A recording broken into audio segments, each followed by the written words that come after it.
Hello friends, एक बार पुनः मैं राजेश आप सभी को आपके अपने YouTube channel unique math with Rajesh sir में स्वागत करता हूं। फ्रेंड्स, आज हम सब क्लास 10th मैथ एनसीईआरटी के चैप्टर नंबर 1 वास्तविक संख्याएं यानी रियल नंबर पर चर्चा करेंगे। जैसा कि आपको ज्ञात होगा कि इसके पिछले वाले वीडियो में हमने प्रश्नावली 1B के इंट्रोडक्शन पर चर्चा करा था, यानी उसमें दो प्रमेयों को सॉल्व करा था। और आज की इस वीडियो में हम प्रश्नावली 1B के प्रश्न नंबर 2 से 3, 4 तक के प्रश्नों पर चर्चा करेंगे। ठीक है फ्रेंड्स, और उम्मीद है आपको ये वीडियो जरूर अच्छी लगेगी और आपको इस कंटेंट से कुछ ना कुछ जरूर बेहतर सीखने को मिलेगा। ठीक है फ्रेंड्स, तो आज की ये वीडियो आपके लिए बेहद इंपॉर्टेंट होने वाली है, इसलिए आप इस वीडियो को पूरा और कंसंट्रेट होकर जरूर देखिए और आप मेरे साथ कॉपी पेन उठाइए और साथ में लिखते चलिए। ठीक है फ्रेंड्स, चलते हैं। तो प्रश्नावली का जो प्रश्न नंबर 2 है वो क्या है, वो आपके इसके पहले वाले प्रश्न में हमने बताया था कि सिद्ध कीजिए करड़ी में 2 एक अपरिमेय संख्या है। ठीक है, इंट्रोडक्शन बता रखा था, परिमेय था कि करड़ी में 2 एक अपरिमेय संख्या। जैसे आपने उसको सॉल्व किया था सेम आपको एकदम उसी तरह से आपको सॉल्व करना है। अगर आपने उसको देखा है तो आपको इसको लगाने में ज्यादा प्रॉब्लम नहीं होगी। ठीक है, तो अगर आपने उसको नहीं देखा है तो आप पहले उसको जरूर देखें और इसके बाद इसको समझिए, या फिर अगर आप इसको समझ लेते हैं, जान लीजिए आपने उसको देख लिया है। ठीक है, तो दोनों प्रश्नों को आप जितना देखेंगे उतना आपको ज्यादा बेहतर समझ में आएगा। और चलते हैं, ज्यादा टाइम वेस्ट नहीं करेंगे। कहता है सिद्ध कीजिए करड़ी में 5 एक अपरिमेय संख्या है। ठीक है, क्या सिद्ध करना है कि करड़ी में 5 जो है एक अपरिमेय संख्या। हम जानते हैं कि करड़ी में 2, करड़ी में 3, करड़ी में 5 एक अपरिमेय संख्या है, लेकिन आपको ये प्रूव करना पड़ेगा। तो कैसे प्रूव करेंगे, तो आइए देखते हैं। लिखेंगे कि माना करड़ी में 5 एक परिमेय संख्या है। करड़ी में 5 जो है वो एक क्या है, वो परिमेय संख्या है। परिमेय संख्या है, क्योंकि हम जानते हैं कि ये अपरिमेय संख्या, लेकिन इसको प्रूव करना है तो इसको हम थोड़ी देर के लिए मान लेंगे। माना एक क्या है, परिमेय संख्या है। अच्छा, ये अगर परिमेय संख्या है तो इसका मतलब है इसको हम a बाई बी के फॉर्म में लिख ही सकते हैं, यानी p बाई क्यू के फॉर्म में लिख सकते हैं। तो आप लिख दीजिए। तो कैसे लिखेंगे, तो यहां लिखेंगे अतः a बाई बी बराबर, यहां आप लिख सकते हैं अतः a बाई बी बराबर क्या होगा, करड़ी में 5। अब a और b क्या है, जहां आप ये जरूर लिख दीजिएगा, जहां a और b दो ऐसे धनात्मक पूर्णांक हैं, दो ऐसे धनात्मक पूर्णांक है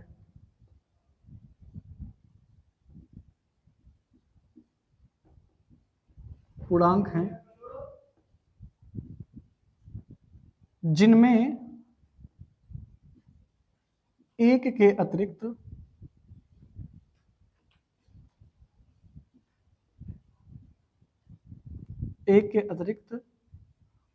कोई उभयनिष्ठ गुणनखंड नहीं है।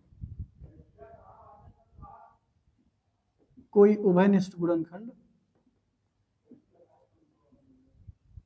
नहीं है। ओके, यानी ए और बी दो ऐसे धनात्मक पूर्णांक हैं जिनमें एक के अतिरिक्त कोई उभयनिष्ठ गुणनखंड नहीं है, ये आप लिख लिए। अब इसके बाद क्या करना है, इसको क्रॉस मल्टीप्लिकेशन करना है, आप ये जानते होंगे। तो बी ये क्या हो जाएगा, करड़ी में 5, क्योंकि इधर ये भाग इधर आके गुणा हो जाएगा करड़ी में 5 के साथ।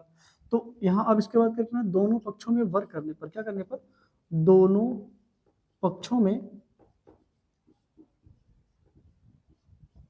वर्ग करने पर, तो जब दोनों पक्षों का वर्ग करेंगे तो a का वर्ग तो a स्क्वायर हो जाएगा, और b करड़ी में 5 का स्क्वायर करेंगे तो हो जाएगा a स्क्वायर बराबर हो जाएगा 5। रूट 5 का जब हम स्क्वायर करेंगे तो इसकी रूट जो है वो रिमूव हो जाएगी और b का स्क्वायर जो है b स्क्वायर हो जाएगा। अब यानी ये दो जो है, इधर ये गुणा है तो इधर आके भाग होगा, और भाग किसको करेगा, वो a को विभाजित करेगा। तो यानी आप लिख देंगे 5 या 5 a स्क्वायर को क्या करेगा, विभाजित करेगा।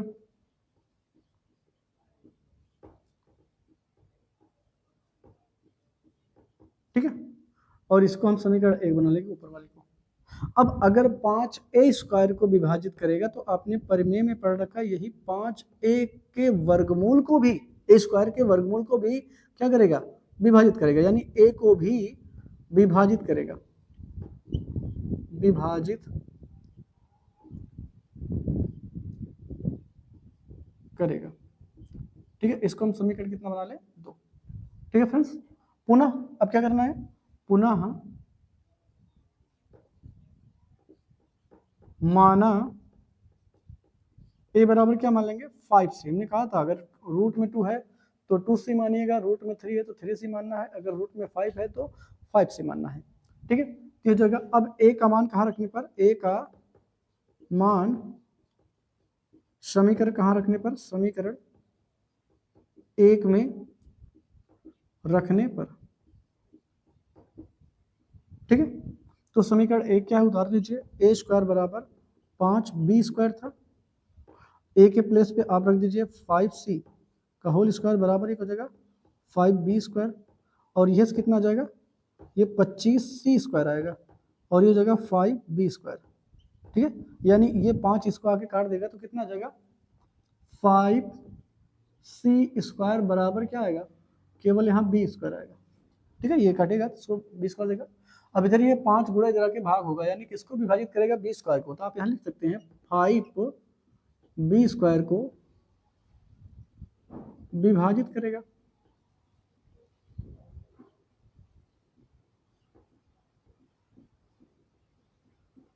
ना, अतः 5b को भी विभाजित करेगा।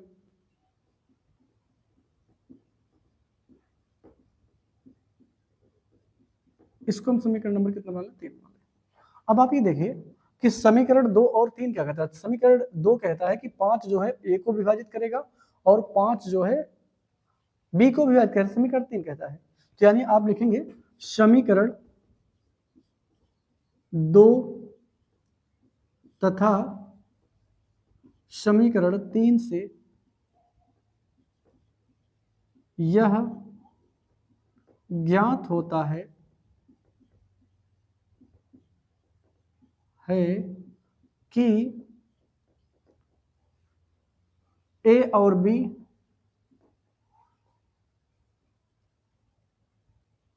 की 5 से a और b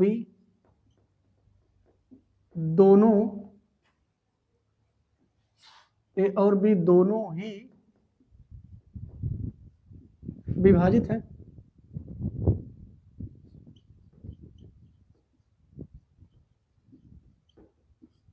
विभाजित हैं, अर्थात a और b के अभाज्य गुणनखंड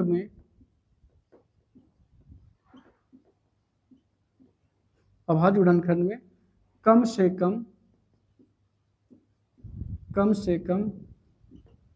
5 एक अभाज्य गुणनखंड है।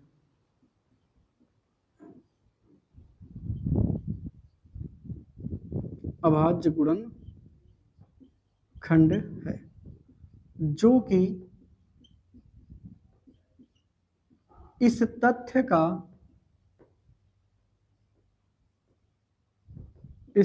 का विरोधाभास प्रकट करता है।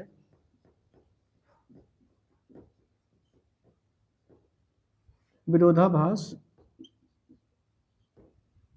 प्रकट करता है कि a और b में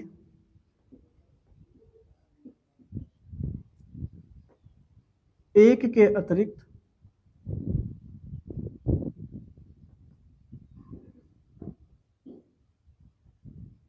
कोई उभयनिष्ठ गुणनखंड नहीं है।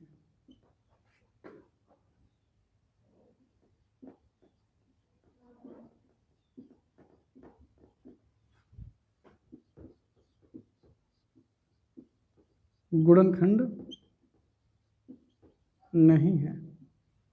ठीक है, अतः करड़ी में 5 एक अपरिमेय संख्या है।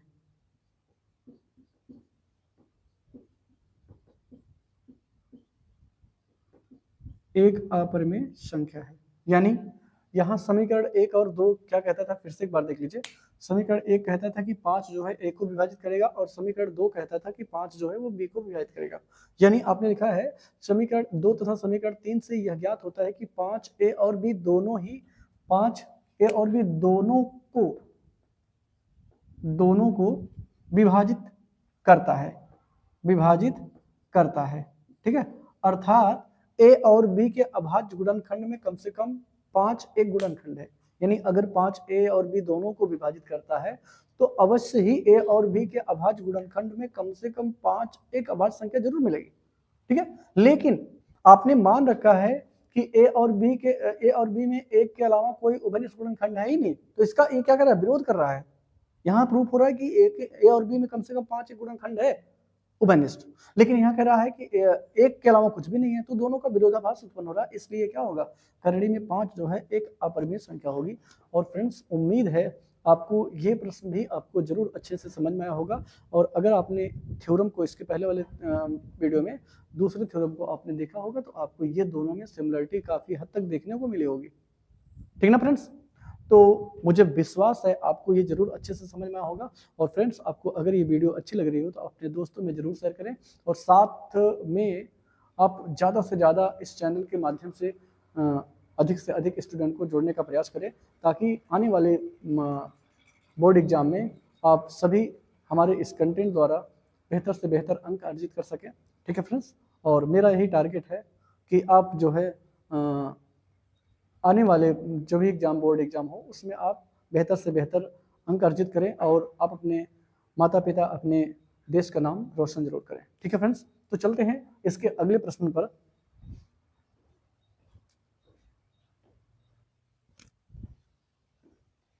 चलते हैं फ्रेंड्स, प्रश्नावली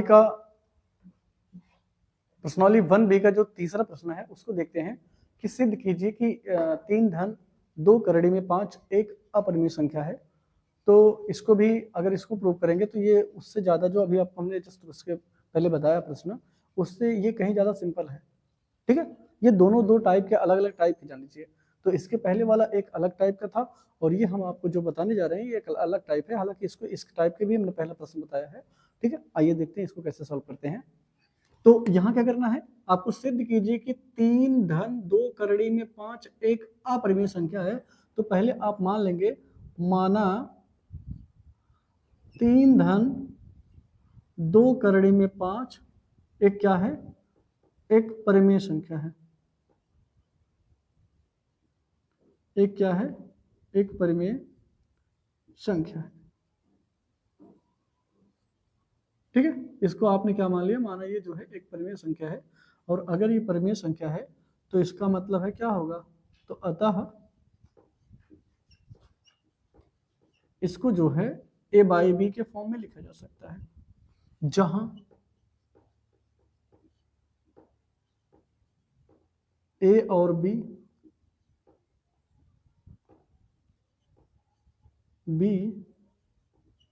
दो ऐसे धनात्मक पूर्णांक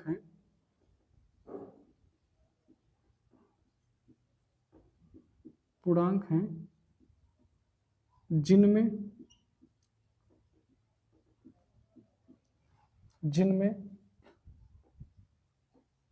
एक के अतिरिक्त कोई उभयनिष्ठ गुणनखंड नहीं है।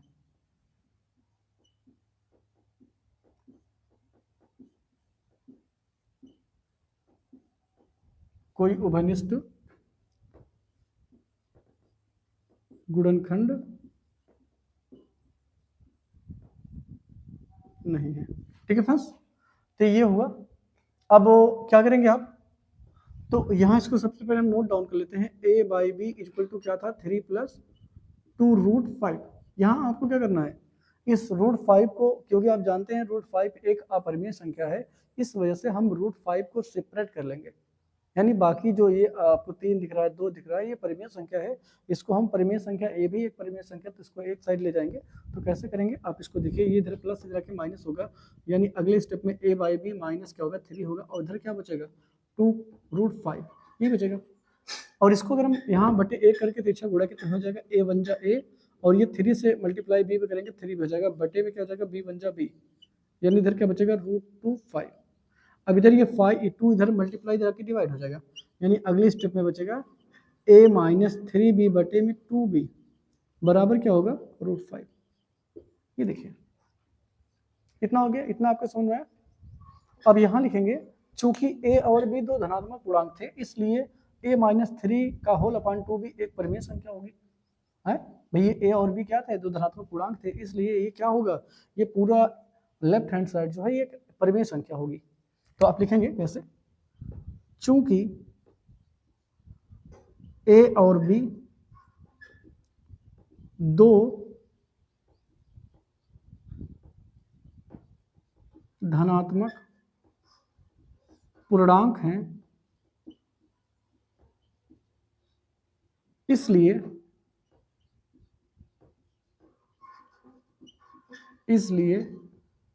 a माइनस 3b का होल अपॉन 2b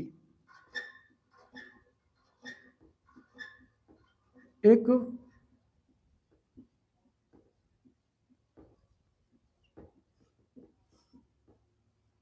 परिमेय संख्या होगी।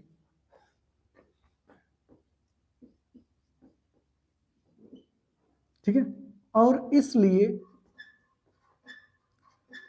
√5 भी एक परिमेय संख्या होनी चाहिए, भी एक परिमेय संख्या होनी चाहिए।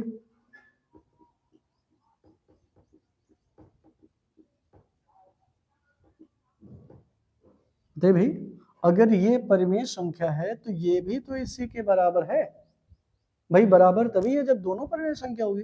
तो इसलिए करड़ी में 5 भी एक परिमेय संख्या होगी, परंतु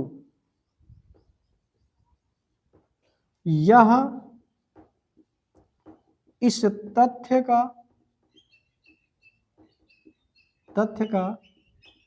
विरोधाभास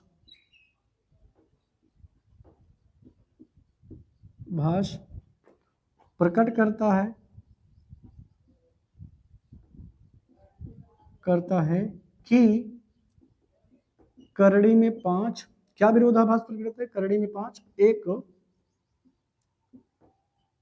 परिमेय संख्या है।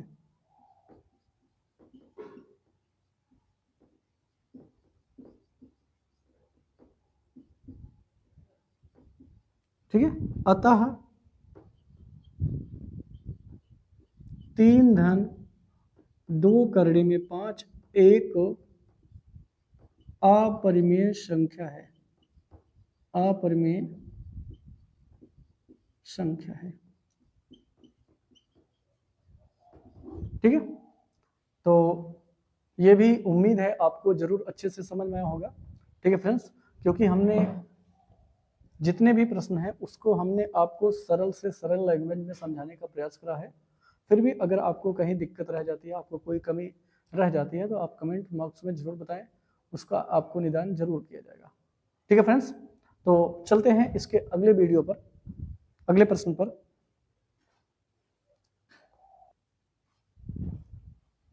चलते हैं फ्रेंड्स, प्रश्नावली का प्रश्न नंबर 4 है, कहता है सिद्ध कीजिए करड़ी में 7 एक अपरिमेय संख्या है।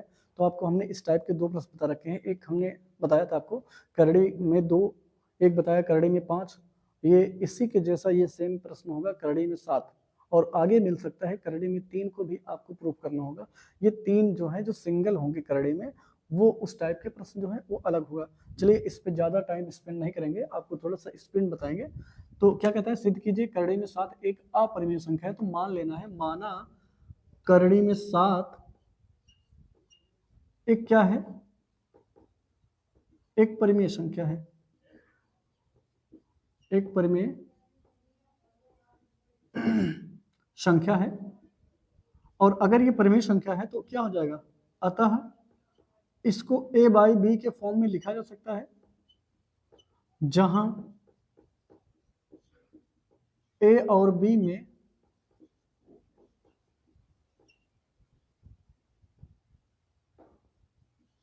दो ऐसे धनात्मक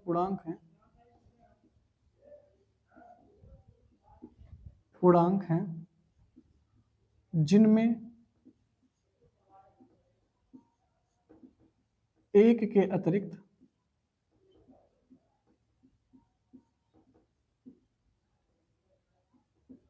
कोई उभयनिष्ठ गुणनखंड नहीं है, कोई उभयनिष्ठ गुणनखंड नहीं है।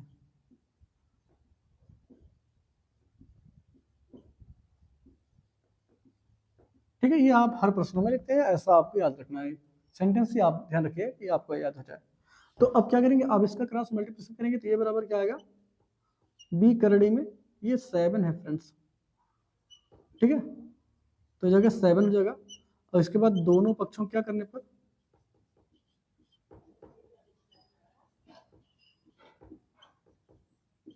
वर्ग करने पर, दोनों पक्षों का वर्ग करेंगे तो क्या हो जाएगा, ये तो a स्क्वायर हो जाएगा और इधर हो जाएगा b√7 का होल स्क्वायर, ठीक है, यानी a स्क्वायर इक्वल टू हो जाएगा रूट में 7 का स्क्वायर करेंगे तो केवल क्या आएगा, 7 आएगा, और ये b स्क्वायर हो जाएगा, ठीक है। अब ये बताइए a7 जो इधर मल्टीप्लाई इधर आके डिवाइड हो जाएगा, यानी a स्क्वायर को विभाजित करेगा, तो आप यहाँ लिखेंगे 7 a स्क्वायर को विभाजित करेगा, विभाजित करेगा, इसको हम समीकरण ऊपर वाले के बना लेंगे। तो इसलिए अतः 7 जो है a को भी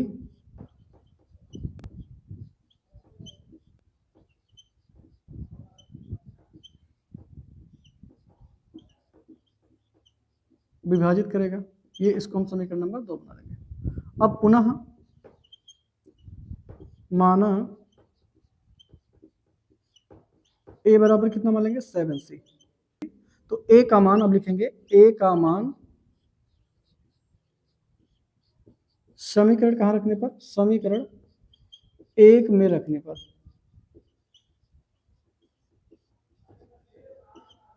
तो समीकरण 1 क्या है, a स्क्वायर बराबर 7b स्क्वायर, और यहाँ a के प्लेस पे अगर हम 7c रखेंगे तो 7c का होल स्क्वायर बराबर हो जाएगा 7b स्क्वायर, ये हो जाएगा 49c स्क्वायर बराबर 7b स्क्वायर। अब इसको इधर काटेंगे, इधर गुणा इधर के भाग आएगा, यानी 49 को काटेंगे तो यहाँ आएगा 7c स्क्वायर बराबर b स्क्वायर आएगा, यानी 7 जो है किसको विभाजित करेगा, b स्क्वायर को, यहाँ लिख देंगे 7b स्क्वायर को विभाजित करेगा, विभाजित करेगा, अतः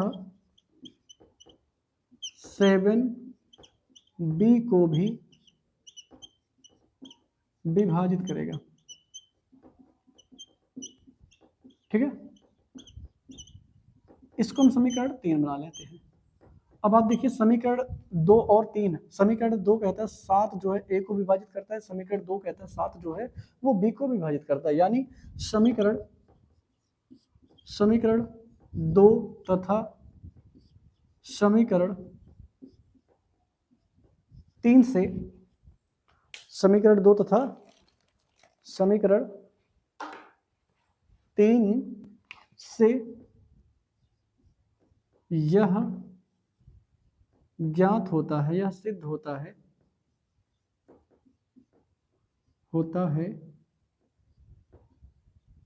कि 7a और b दोनों को विभाजित करता है, दोनों को विभाजित करता है,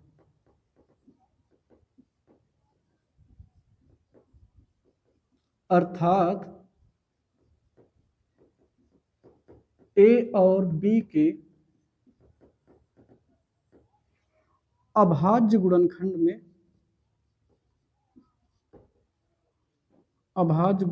में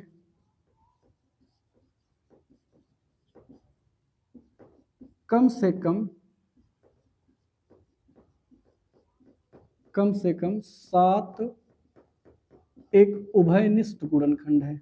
7 एक उभयनिष्ठ गुणनखंड है। ठीक है, परंतु यह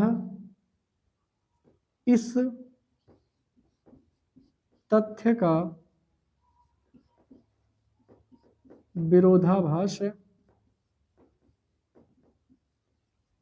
विरोधाभास प्रकट करता है कि ए और बी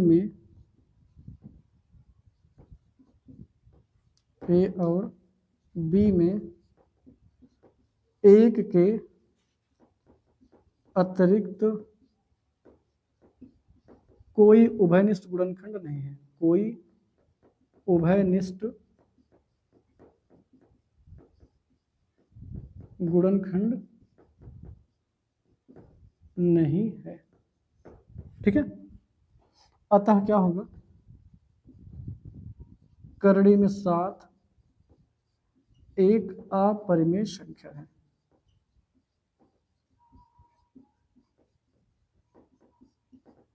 ठीक है फ्रेंड्स, तो ये प्रश्न नंबर 4 भी कंप्लीट हुआ और उम्मीद है आपको ये जरूर अच्छे से समझ में आया होगा। ठीक है फ्रेंड्स, क्योंकि हमने इस वीडियो के सारे प्रश्न जो है वो आपको सरल से सरल लैंग्वेज में समझाने का प्रयास करा है और इस पूरे एक्सरसाइज में केवल 2 ही टाइप के क्वेश्चन है। आपको 2 ही टाइप के बार बार बता रहे हैं और आप ये इसमें पकड़िए कौन से किसके टाइप का है। ठीक है फ्रेंड्स, तो उम्मीद है आपको ये पूरा जो है इस वीडियो के पूरे प्रश्न आपको जरूर अच्छे से समझ में होंगे।